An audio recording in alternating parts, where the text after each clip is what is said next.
Hey, I'm Mindy Kinnis. This is the Daily Rage. We are looking at the NASDAQ futures on a 5 minute time frame, and it really is all about the timing. Because if you were trying to trade around the open or even a little bit pre-market, this business right in here, what an absolute mess. Chop City. This was the numbers at 6:30 Mountain Time Zone, pushed the market up, came back down, chopped around, pushed up initially on the open range breakout, then kind of fell down, but not really well. Chopped some more.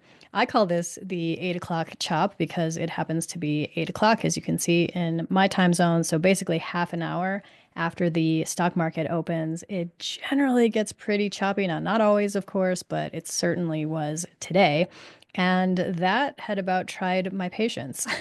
So I had given up on it by this time. Then looking at it now, I'm like, oh, this just looks really easy. Just up, little bit of flattening out, up higher, and then a really nice pullback, another boost up. I mean, this is all like great stuff, but I was not there for it, unfortunately, because I got stuck in this. Thankfully, a few of my evals made it out totally unscathed, actually in the positive, but my PA did not fare so well. So I need to do a little rehab on that in the coming days and weeks. Hope it went well for you today.